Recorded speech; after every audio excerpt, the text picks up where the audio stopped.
Hello, hello. Whoops, there goes my chair. Welcome back for a journal flip through. It's been so very long since my, 7 subscribers have heard my voice.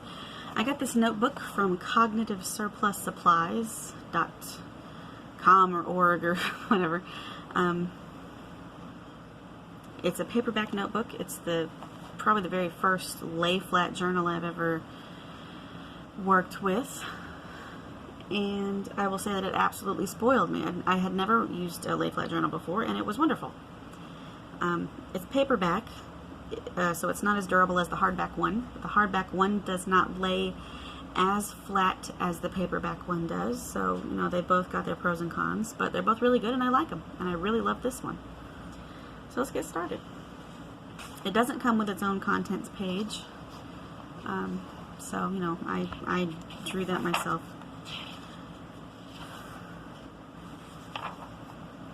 Let's flip on over. I was pretty tickled when August rolled around, because as far as I was concerned, that's kind of the start of the holiday season.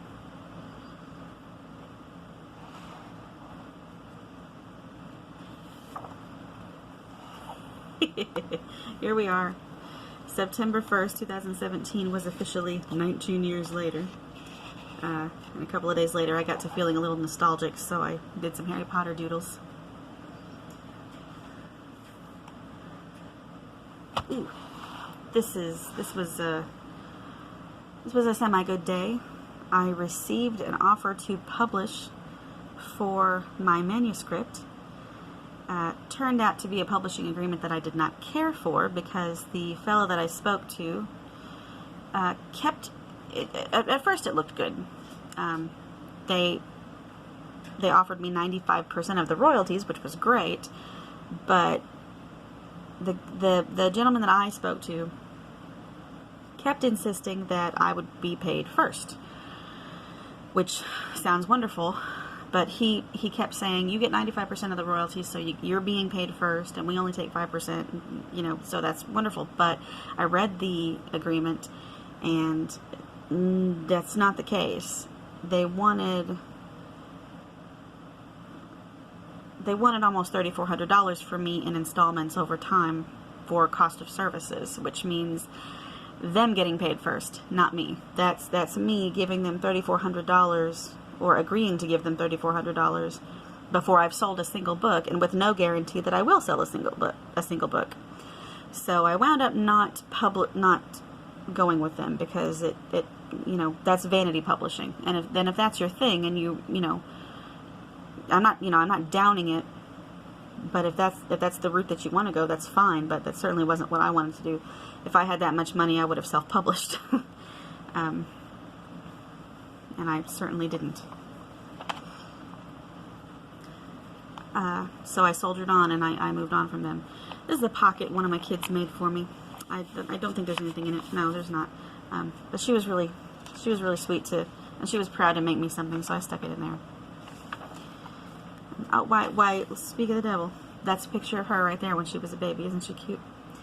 And this is a ticket stub from when one of my girls and I went to see it back in 2007, chapter 1, back in 2017. It was good. I liked it. I'm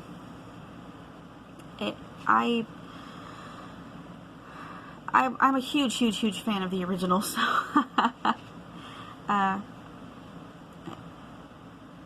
it was great. It was really good. It was really scary, but of course it wasn't the original.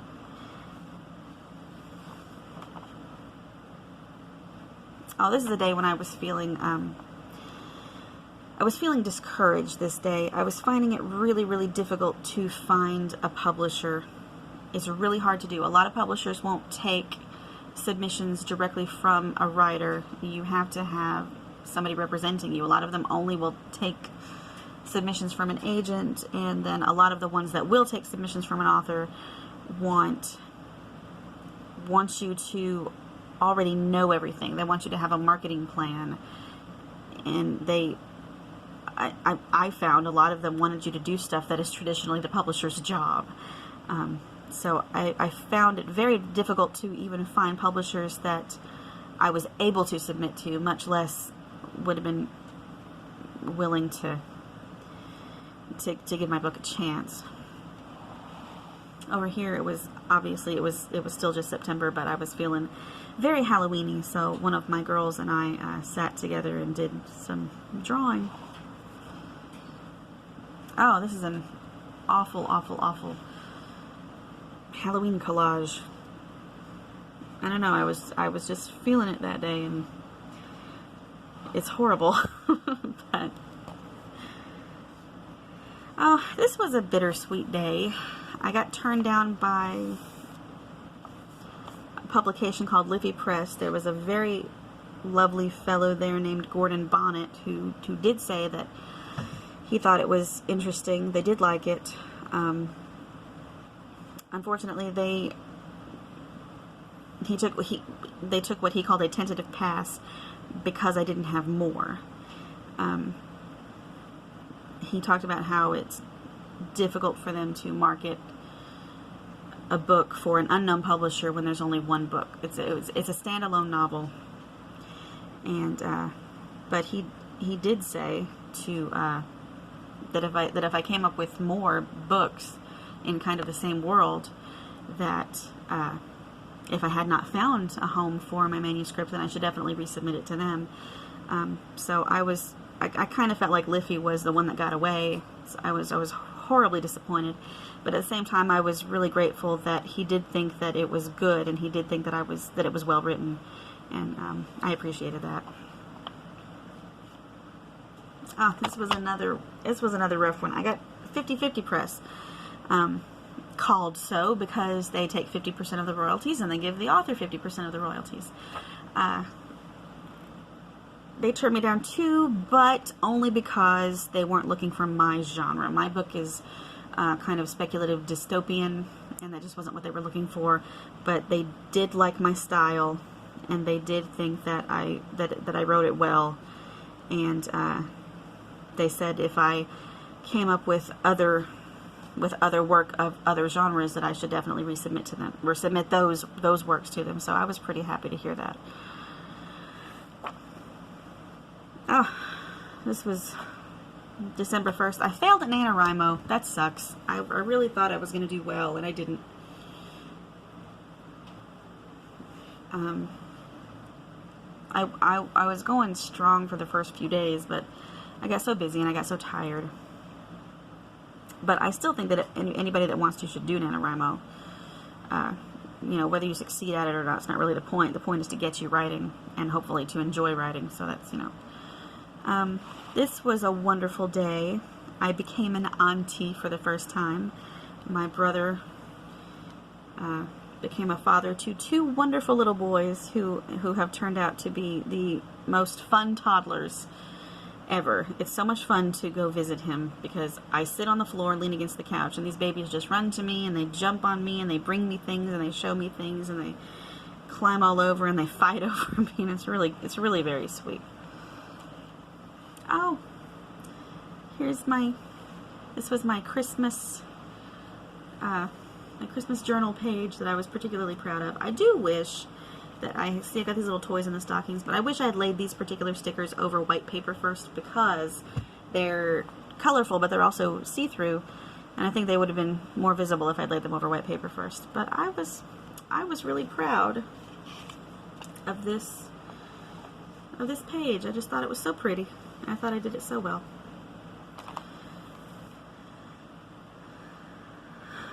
Oh, here I got another offer to publish. I was really excited. From Thurston Howl Publications. I was a little bit leery to submit to them at all, because I didn't think that my manuscript was their cup of tea. I didn't think I had any chance that they were going to like it at all, but I figured I may as well submit it as not. And the wonderful woman, Rachel, whose last name I cannot pronounce, she liked it. I was so shocked that she liked it. And I couldn't be more grateful that she liked my book. Because I did wind up signing this contract, and I was really, really grateful. I didn't think that I was going to sign the contract, but the more I read it, the more I kept expecting there to be a deal breaker, like there had been with the first agreement that I'd gotten, but there wasn't, and I'm really happy because my book is being published, and I signed it in January of last year, and the contract says that they'll have it published within 24 months of the signing of the contract. So this coming January is the deadline for that, and I've contacted obviously been in a lot of contact with the publication, and they've sent my manuscript on to the cover design team and the formatting team, and if there are no hitches, it could be out by Christmas, which is pretty exciting. So I am eternally grateful to Rachel for all the hard work that she put in, because she really liked it, and I was just so grateful for that, and she really worked hard, and then I really worked hard. And I really feel like she helped me to make it so much more worth the read. And I hope that if you decide to read it, you'll think so too. I don't know why I put a clip on this page. That's much too personal, and I'm not going to share it. Ooh, Happy New Year, 2018. Just some New Year's doodles. And then my little girl, that's the end of that one. There's, my goals page. Some of them I accomplished, some of them I didn't. It's all good. And then my little girl chose the notebooks that we were going to start the new year on. And for me, she chose this. She chose this thing for me. This thing was quite an emotional roller coaster for me, because I went directly from this to this from this wonderful lay flat journal that I love so much. And this one, look at it. It's gorgeous. It's beautiful and inspiring to look at, but it was very, very difficult to use. You can't use a fine nib fountain pen on this thing, because it's almost like it's resistant to the ink. You've got to use a medium nib or bigger. If the nib is big enough, it takes to the ink very, very well. But it does not expand well, as you can see. It's not even closed. Now, when I take out all these clips that I've got in here, I will be able to wrestle it shut. I'll be able to hook it. But there were a couple of things I had to rip out in order to mash it down enough to get it to close, which made me sad because it's so pretty. The very, very first thing I noticed was how difficult the thing was to use. Look at it. It doesn't lay flat at all in any capacity. And when you're writing, it was impossible to hold flat. And I wound up having to hold my hand higher on the pen and sort of finagle the pen in order to be able to even write in this thing. It was a little bit easier to write in toward the middle, because I was able to make it lay flatter at that point. But it was not easy. I don't even know where that came from. I don't remember what the prompt there was. I think it was a pile of notebooks, but that page is so hideous. The prompt here was journaling and coffee, so I've got all these little stamped coffee stains all over the place, which I just thought was cute.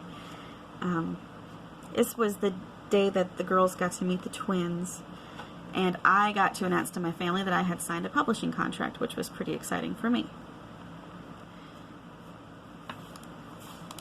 This is awful.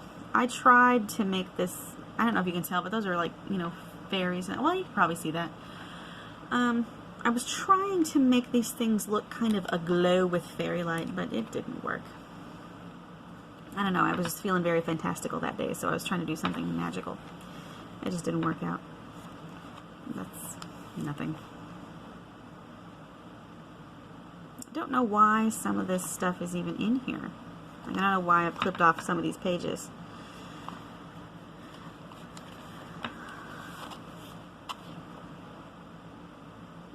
Oh gosh, we went to, oh God, if you ever visit Tennessee, you've got to go to Pigeon Forge and stay in the River Chase Motel. It's just a nice little place, and the mountains are beautiful. And I just, you know, they've got a 100-foot water slide in their swimming pool, and it's just a really nice little place to stay.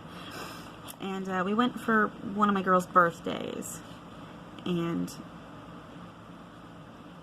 she and I stayed up late into the night, writing and talking about what we were writing and talking about what we were journaling. And it was just really nice because, you know, teenagers never want to hang out with their peeps anymore. You know, other teenagers are their peeps, and you know, they don't like their families anymore.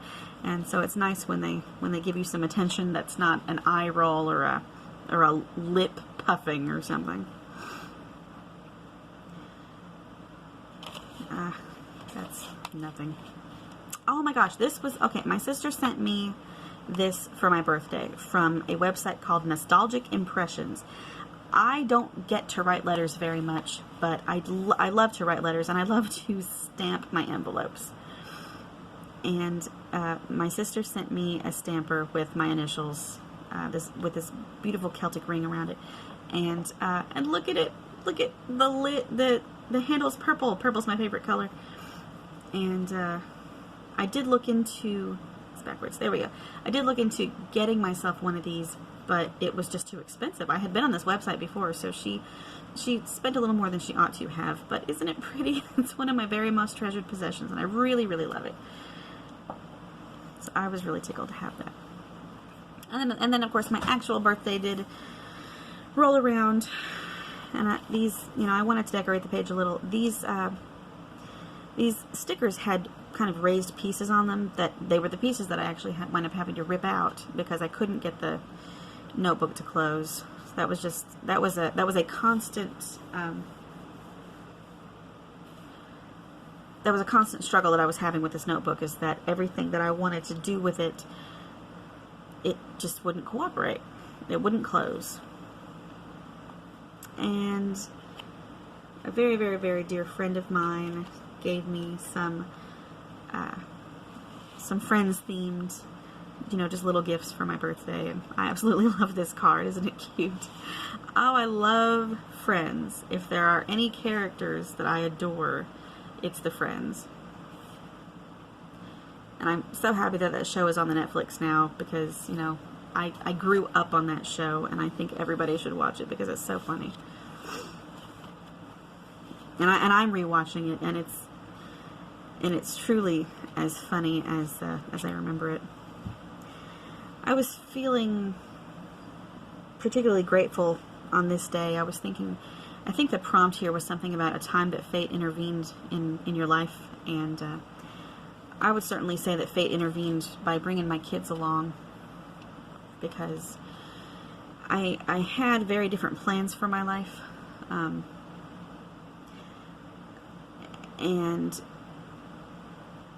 but then, you know, then life happened, and I was faced with situations where I had to make choices, and I am happy with the choices that I made, even though I was very, very young and I made them without really thinking. But I do look back on them, and I know that the choices I made were absolutely the right ones, and I know that the lifestyle I had intended to lead would have been just a horribly wrong, not a horrible lifestyle, but a horribly wrong lifestyle for me. And it was the children coming into my life that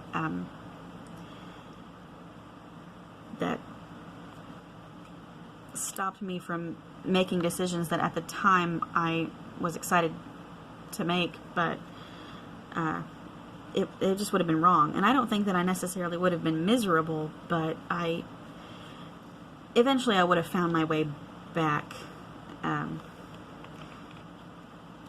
And, you know, this way, I didn't waste 10 years doing something that I absolutely know now would have been the wrong thing for me to be doing. This was a fun day. A couple of my girls got to be in a wedding, and my little Rue was the absolute best flower girl that ever lived. I don't remember what the prompt was here, but I'm sure it was St. Patrick's Day because, you know, look at it. Oh, I love this. write your own legend, so I wrote a legend of the Roo, and I'm not going to read it to you, but I thought it was really cute, and one of my very favorite things was because I kind of described her as this feral, wild, woodland creature, and I described, when I got to talking about her diet, I described her as an omnivorous scavenger, because she had a habit back then of running around snatching food off of people's plates. And I guess that's the end, really. There's not really much in here. It didn't take me long at all to fill this up, thank God, because it was just too much of a pain to use. It's such a pretty notebook, but it was such a pain, and I was very grateful to be done with it and move on. So those are my notebooks for now.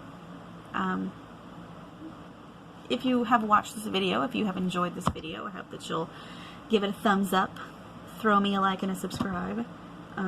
Please keep in mind that I do welcome suggestions for other content, but it just had been a long time since I did my first journal flip through, and I wanted to do another one. So thank you for watching. See you next time.